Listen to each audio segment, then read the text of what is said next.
books, books, books, books, books, ting, books, books, books, books, books, books, ting, books, books, books, books, books, ting, books, books, books, books, books, books, ting. Shelve it! Oh yeah, Do you hear that?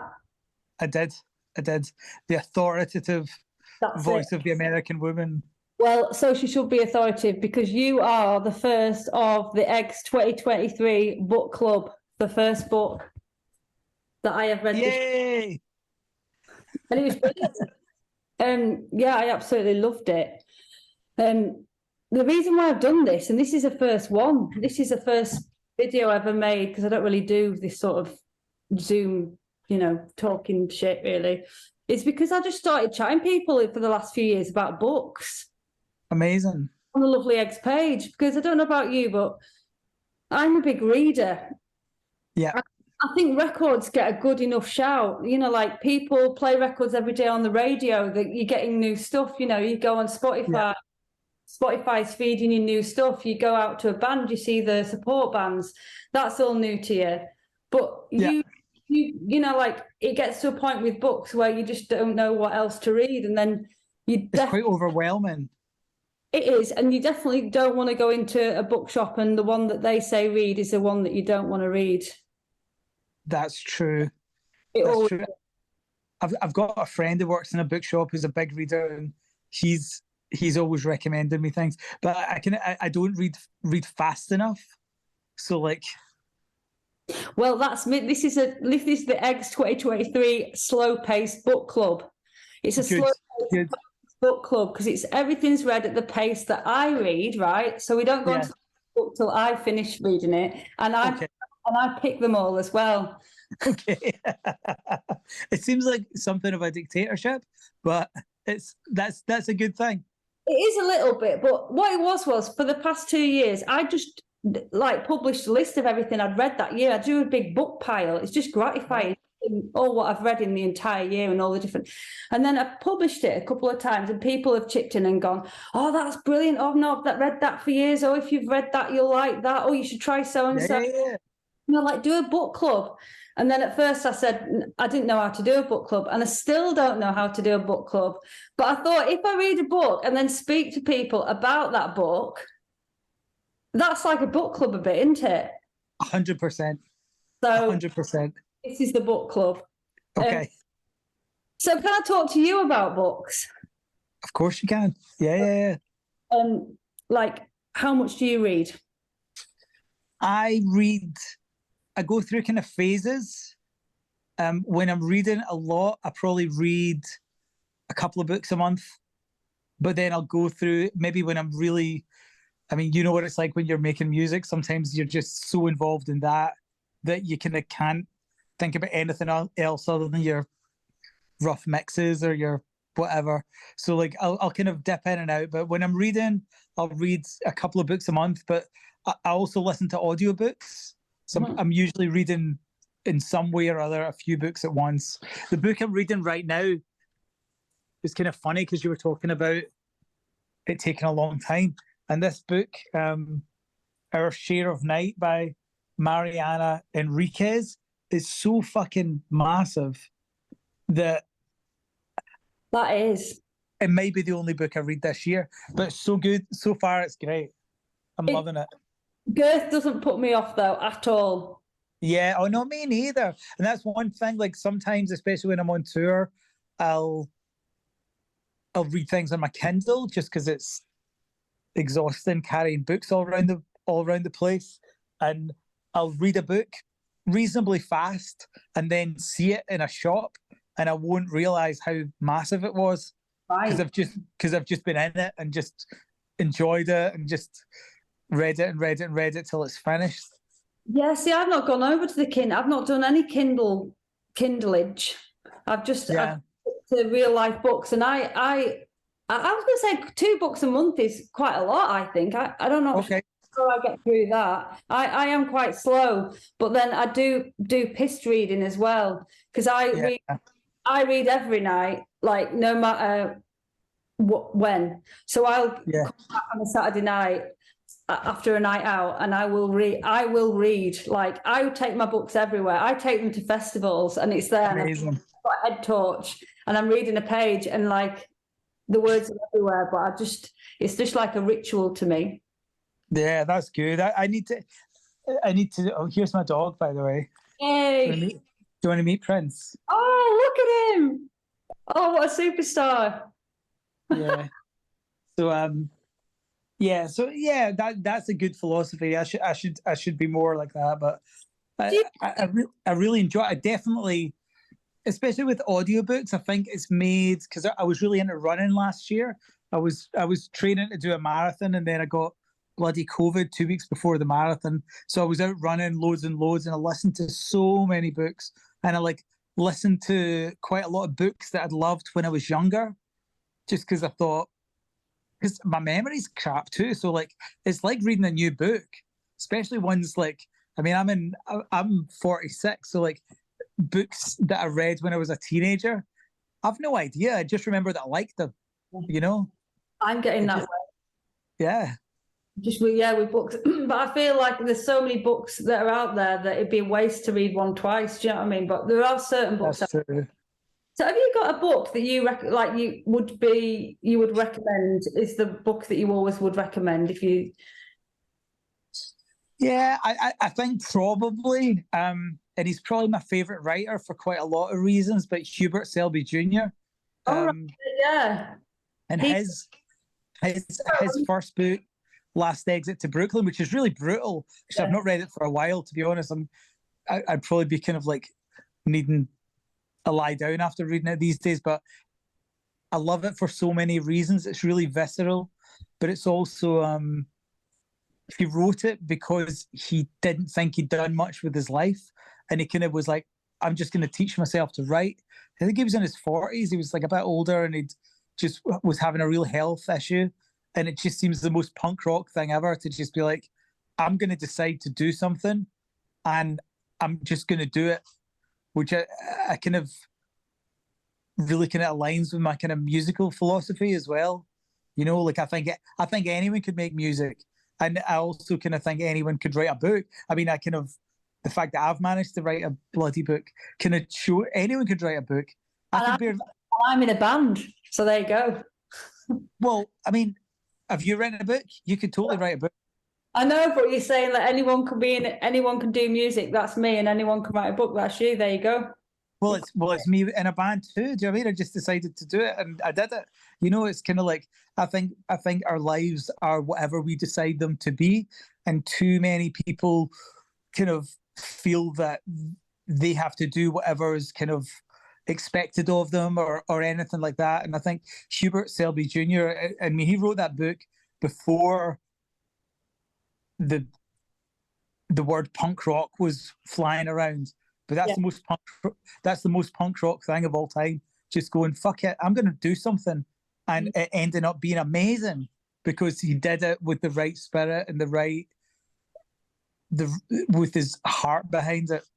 So yeah, that would be my book that I would recommend to everyone.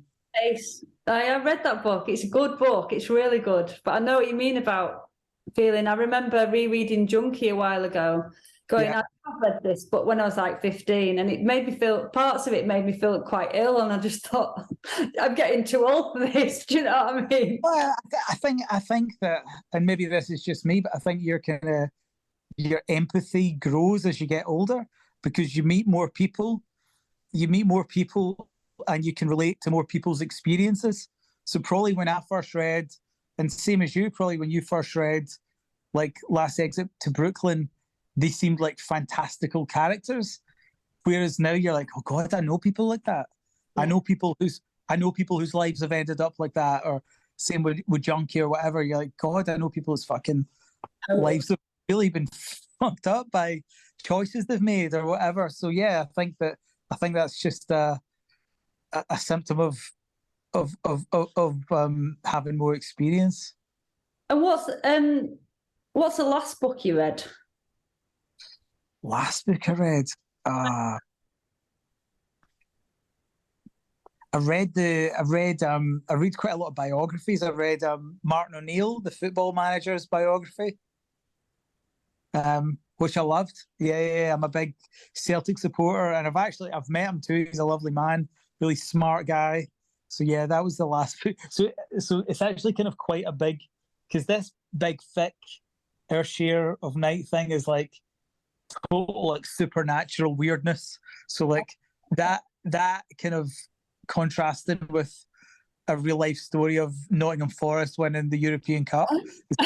It's pretty different. But yeah, I loved it as well. I like to mix it up, that's the thing. I think a good book, it's a bit like music really. A good book is just like a good book, isn't it? And when people know what sort of books you like, it's like it's very hard to ever define. It's just fucking great ones. Speaking of which, yours. Can we delve into this a bit? Yeah. Just for a little bit. It was brilliant. I really loved it. It was funny, because I think different people read books differently depending on what you've been through and your experiences. And for me, I was like reading the book and just dead loving it. But then I got to the end of it, and when your dad died, and that really, really hit home for me because that was the end of the book. And for me, there was something about that because, I lost my dad when I was 20, and he was a really feisty, opinionated Scotsman. And, good. And not good that you lost him when you were 20, but good that feisty Scotsman. And really, that was the end of my life, to be honest with you. I'm a different person now to I was before I lost my dad. And it was really poignant for me that the book ended when your dad died, because I do think that people, I certainly never got over him dying. And so that chapter closed for me. Well, not just a chapter of my life, my whole life really did. So when your book ended, it kind of it personally spoke to me with your dad dying at the end, and then that was the end of the book. No point continuing on. And that's how I felt a lot. So it was good. I like that. Yeah. Can I tell you something? That originally wasn't the end of the book. Right. And it was Lee, my editor, who also runs White Rabbit. He was like, you've got to end the book with your dad in the Standing Stones. And I had another 5 years of stuff. And I was like, really? And he was like, that's just a perfect end to the book, because you talk about your dad, you talk about what a big influence he had on you, how much he helped you, and then it just seemed like a really natural full stop. So that was a choice that he made. And you know what? I agreed with him, because he's edited hundreds of books and I'd written fuck all books. I went with that, but I loved the way that the book ended up being a tribute to my dad.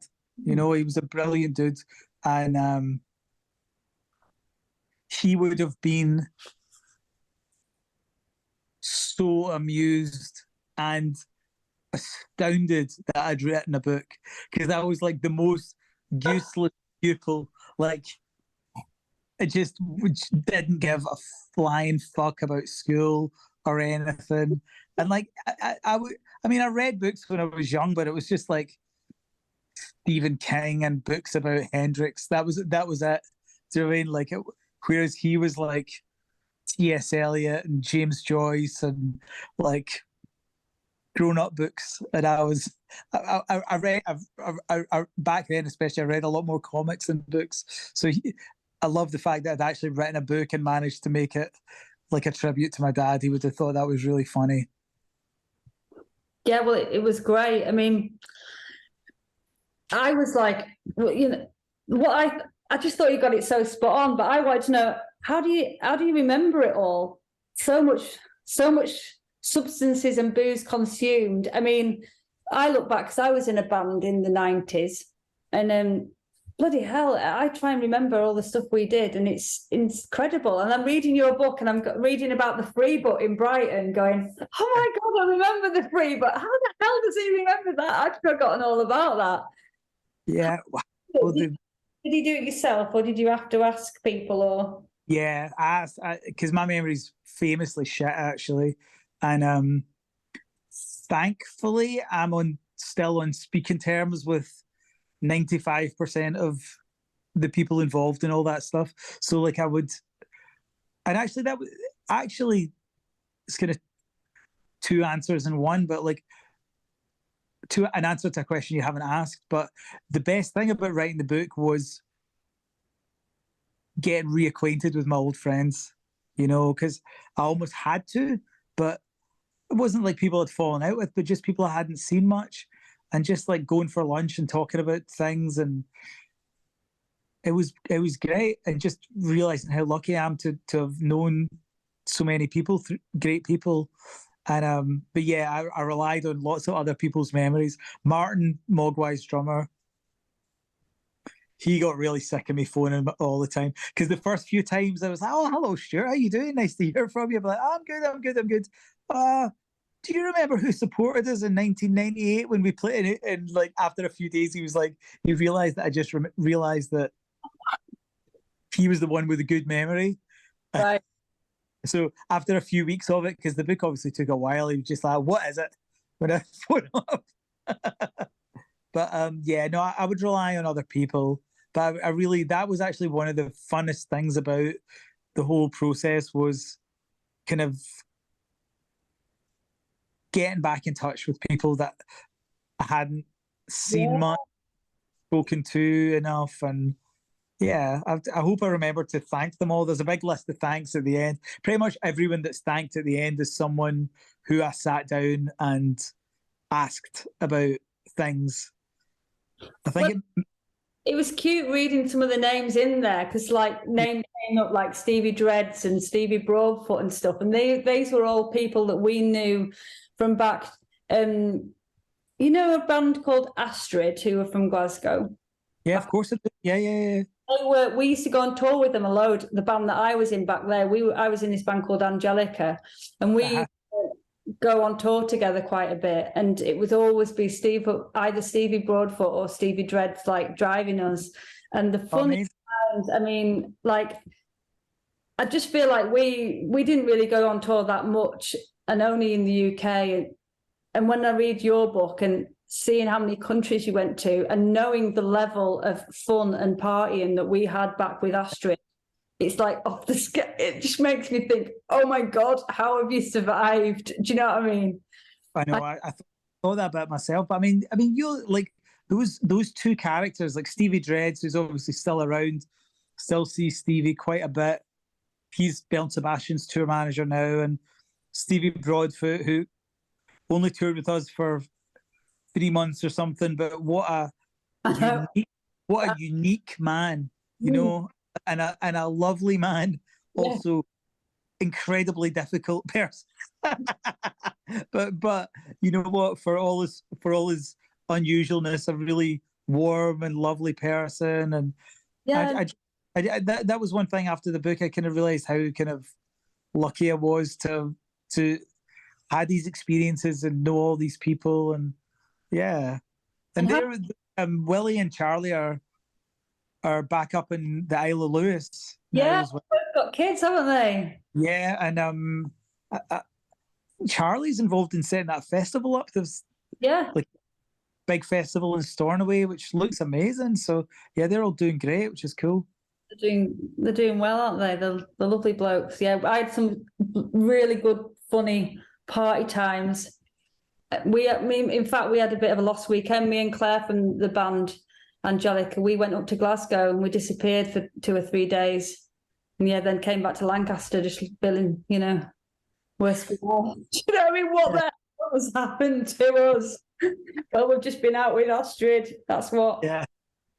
Like, so how do you cope with it now? Have you dialed stuff back? Because it seems pretty full on in the book. Yeah. Oh yeah, massively. I mean, I kind of one of the reasons I kind of concentrated the book on the first few years of the band was like, that's when we were kind of young and daft, and that's when the funny shit happened. Like the kind of maybe this is a reflection of what I like in books about musicians. Like, I'm not like, what mic did you use on that perfect song? I'm like, what bin did you puke into? You know, that's kind of like my level of interest. So I maybe it's a funny one, because a few people have said that to me, like, "Oh my God, how are you still alive?" I'm like, well, most of these things happened when I was like between the ages of 18 and 22, when your body's pretty indestructible. Whereas just now, I'm like, if I have like 3 glasses of wine, I need to like sleep till lunchtime. It's gonna. Yeah, I think you're a very different person when you're in your late teens and early 20s as you are when you get a wee bit older. Oh, you are. And you certainly realise it when you have a kid, because me and David have got a little boy. And first thing we did when like we knew we were having a baby was like, right, we're still being in a band, so we bought extra seats for our van and we took him on tour with us. And like you go on tour for the first bit of the tour and it's just like as you were sort of thing. And then after about a week you're like, nah, when you're getting woken up every day at 6 a.m. with a kid, you have to reel it back in. Do you know what I mean? I bet.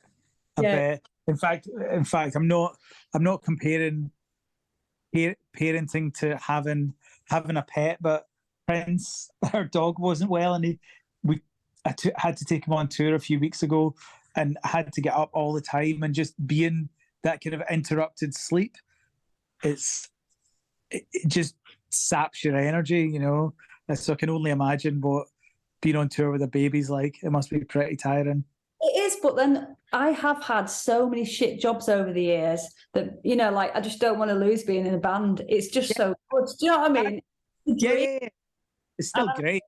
Even if you're for it. So I'm like, whatever I have to do to be in this band, I'll do it.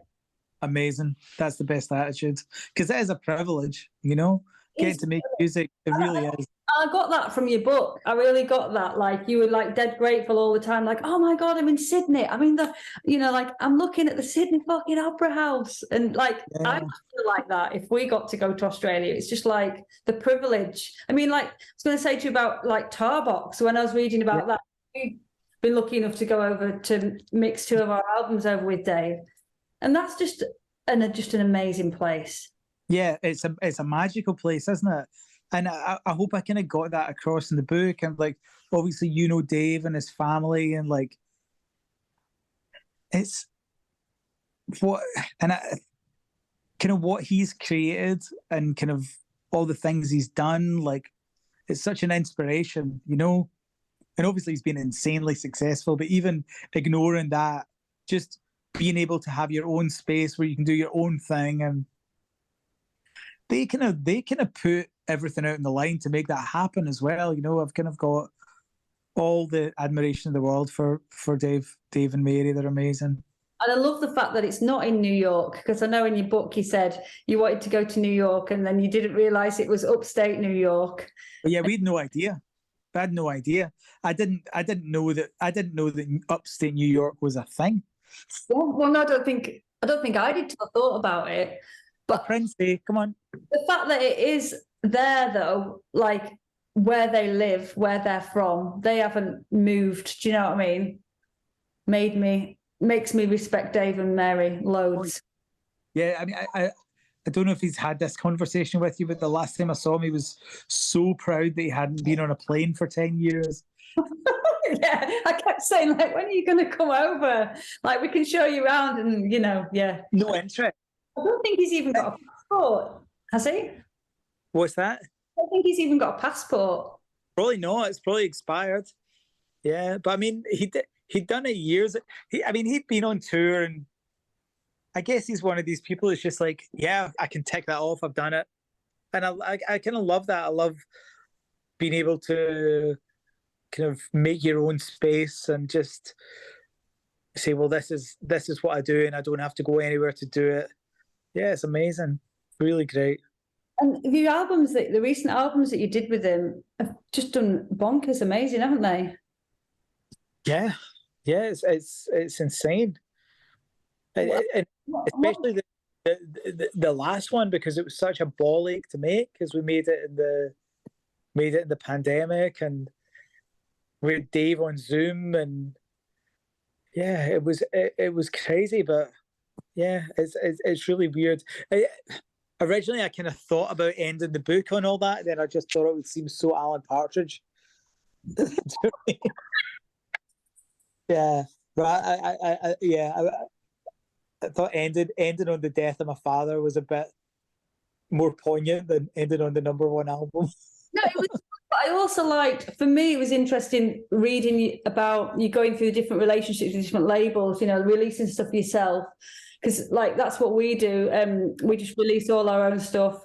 Yeah. We don't really call it a label. I mean, I guess it is a label, but we don't release anyone other than us. We just put our own records out. A label with a very exclusive signing policy.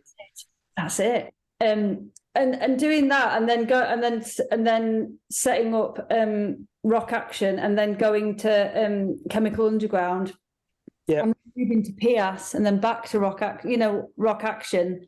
It's like I feel like you've got a very wide knowledge of what it's about in a sense, because I feel like I got tainted by the industry in the 90s by the brief dalliances that I had, experiences that I had, and I didn't like it. And I just thought music's about business and the music industry. I'm not ever doing that again with my band. But I feel like you've dipped your toe in all the waters. So which do you think what was the best thing for you? Or would you say it depends on what time? I think. I mean, I wouldn't say a bad word about Chemical Underground. I think they were great with us. I think Pias were really, really good, although they had very different people running the label at certain points.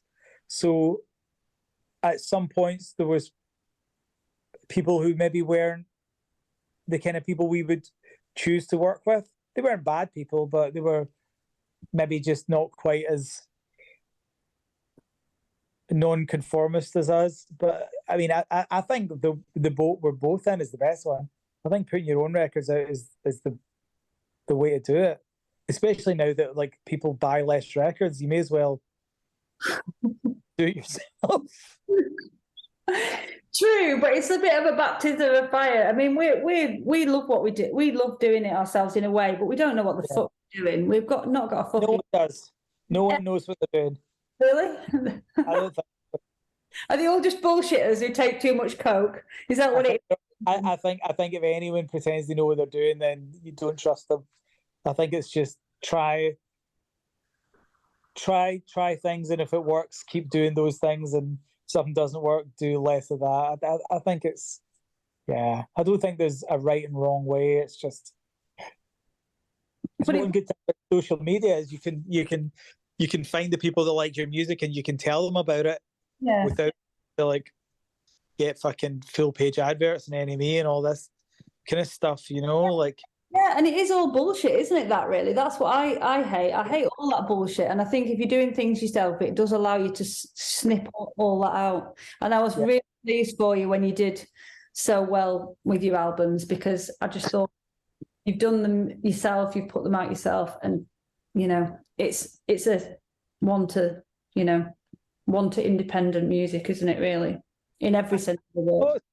I thought so. In fact, like when a record went to #1, I mean, I was obviously happy because that's a crazy thing to happen, but I was happiest for the label in a weird way, because I know that like we only have 2 full-time members of staff, and I was just thinking about all the other labels with hundreds, maybe even thousands of people working for them, and I was like, our label with Craig and Nick, with 2 people, like have managed to sell more records than anyone else that week.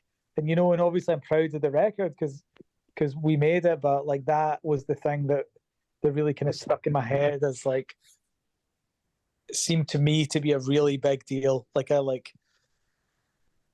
pretty much a DIY label, like, I don't know if there's probably people making cassettes and making them themselves that would think that it's ridiculous that we call ourselves a DIY label, but we did it ourselves. No one else's, with no one else's money. It's kind of like all off our own back. We're not like the distributor don't make the records. It's kind of us that's doing it. So yeah, I definitely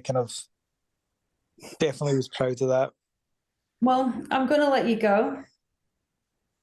Well, it was lovely talking to you. Thanks for being the first. You said the number one in our book club anyway, first of the year. If just before you go, if you want to pass a recommendation on to people in the Eggs Book Club, what would your book recommendation be? I should have told you this in advance. No, I like it though. I like it. You know what? I'm gonna, and I'm saying this, because it's a brilliant book, but also I went to see my sister today, and she had it in her bathroom, which is a high praise because my sister's probably the biggest reader I know, and it's David Kavanagh's book about John Peel, Good Night and Good Riddance, which is amazing. I would recommend that to anyone. Good choice. Thanks so much, Stuart. All right, see you later. Bye. Bye.